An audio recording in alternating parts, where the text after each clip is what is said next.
Hello, my name is Dade Lunsford, and I've been asked to give a brief update on the current status of stereotactic radiosurgery in our field of neurosurgery.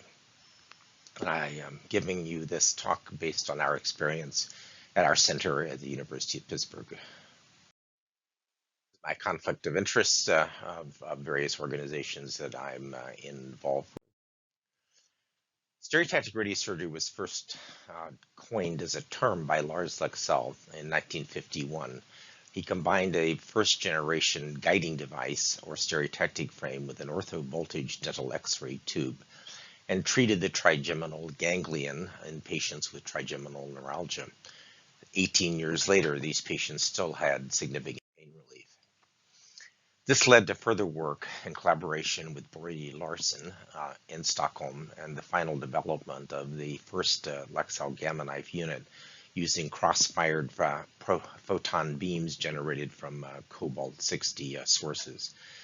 Lexell was a creative genius in the field of neurosurgery. I think it's important to understand that radiosurgical modalities in the current generation include linear accelerators with various manufacturers, the gamma knife unit now in its sixth generation, proton beam units, which are increasing in numbers and usually use standard fractionation for delivery of radiation, CyberKnife and ZapKnife, both LINAC variants used to deliver radiation in a radiosurgical principle. Stereotactic radiosurgery uses a guiding technology combined with a radiation delivery source, and typically it's done in a single session, but may be, under the current terminology, used in up to 1 to 5 sessions. Stereotactic radiation therapy, in contrast, is generally using focused radiation using a mask-based immobilization system and delivering the radiation over a standard fractionation interval, usually in intervals of 25 to 30 fractions. Similarly, stereotactic radiation principles can be used to treat non-cranial targets. Spine, lung, liver, pancreas, and heart are all examples of where it's been used. To use radiosurgery, we typically use either a guiding device, a stereotactic frame that's actually attached to the patient's head, or a plastic molded device that immobilizes the head during the time of treatment. Over the last 40 years or so, more than 1.5 million patients have been treated with the gamma knife alone. We don't know the total number of patients treated with other modality treatment. In our own center, we have now done more than 18,000 patients using various generations of the gamma knife over 35 years for tumors, for functional intervention, and for vascular conditions. Nationwide, this has led to a huge growth in the usage of radiosurgery, and this paper from the CMS database over a 10-year interval in the green line shows the tremendous growth of the number of radiosurgical procedures done in the United States, whereas despite the increasing population, the number of patients who are requiring open surgical resection is relatively a flat line. Talk a little bit about specific indications where this has been a real game changer. One is the treatment of schwannomas in the brain, with the most common example being vestibular schwannomas.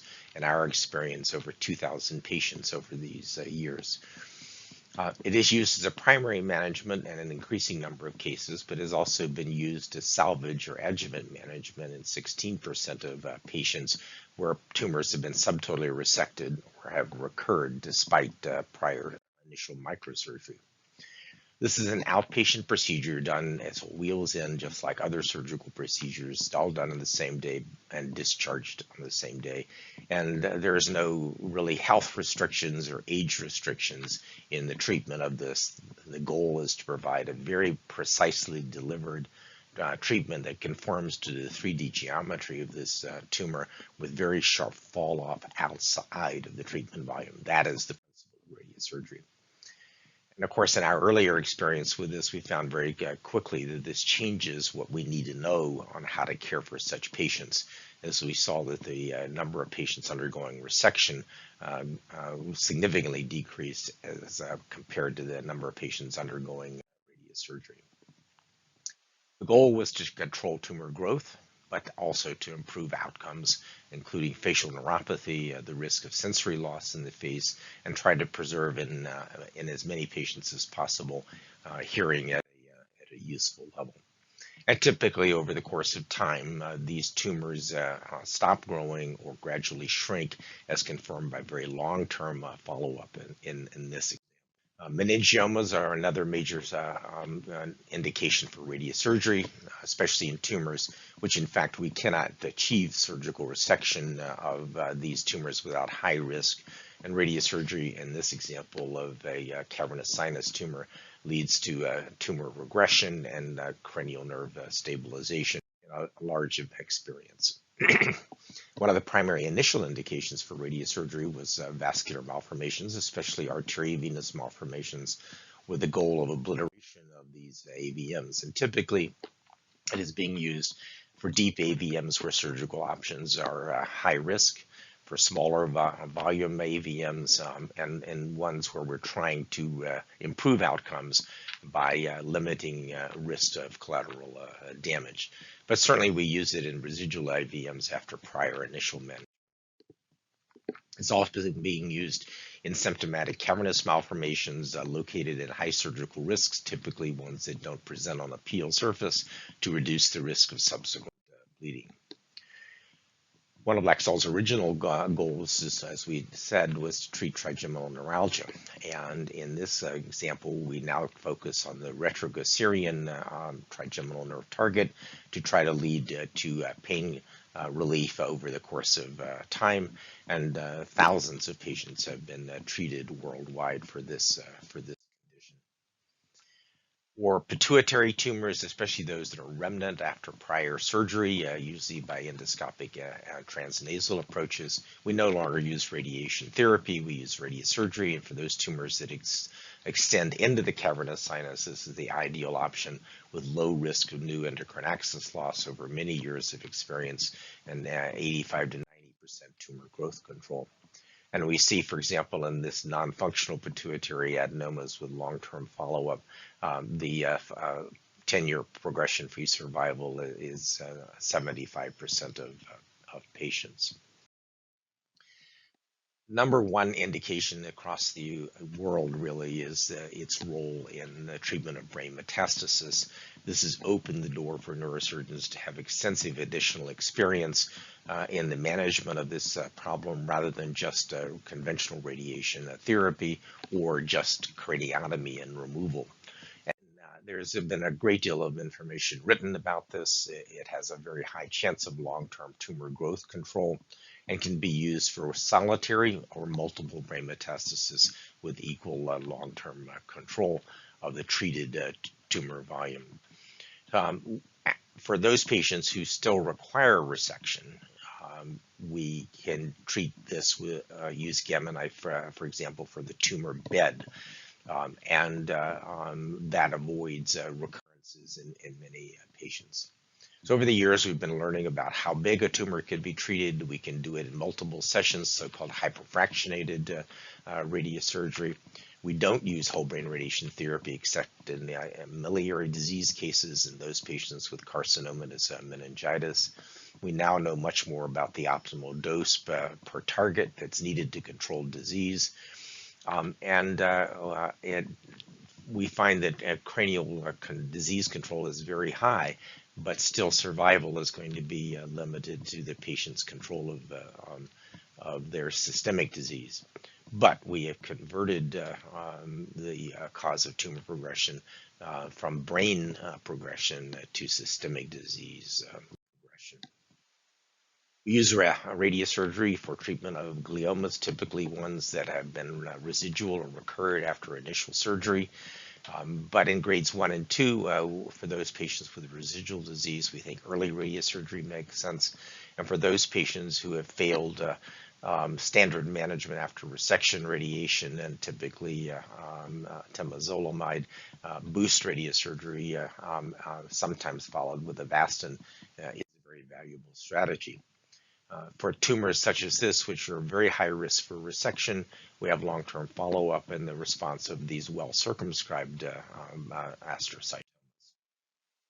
In order to further develop knowledge based on this, the International Stereotactic Radiosurgery Society, which was founded in Pittsburgh in 1991, has worldwide become a very potent source of education related to the outcomes of radiosurgery. And more recently, we have helped to organize and currently are the center of this International Radiosurgery Research Foundation, which has had a focus on sustaining the clinical research and establishing a long-term value for radiosurgery. So what's trending in radiosurgery is certainly wider acceptance from our colleagues, governments, health insurers, and professional organizations. More and more different entities are being treated based on extensive publication that's been created over these last 30-35 years. More and more multi-centered big data pushes are establishing its long-term value. Sometimes there's still confusion about what constitutes radiosurgery versus radiation therapy when done with guidance or stereotactic principles. There is increasingly strong science, but better funding would certainly help to sort out some of the ultimate roles. The main thing to remember is this technology is part of the educational needs of neurosurgeons, and it greatly increases the options that neurosurgeons can offer patients in difficult problems within the brain. If you don't want to use this, you can be sure that other services or other professions will be willing to step in. So over the years, the team development, as we see in many things such as skull-based surgery and radiosurgery, represent long-term principles that are needed to establish the optimal care for patients.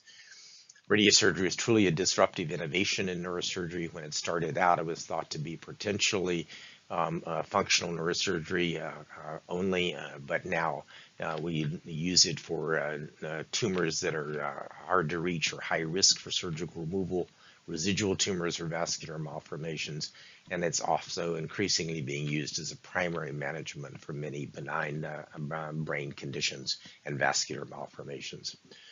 So I hope that you will continue to be a part of the process and use this in your own education, but also be a part of it as of your future practice. Thank you.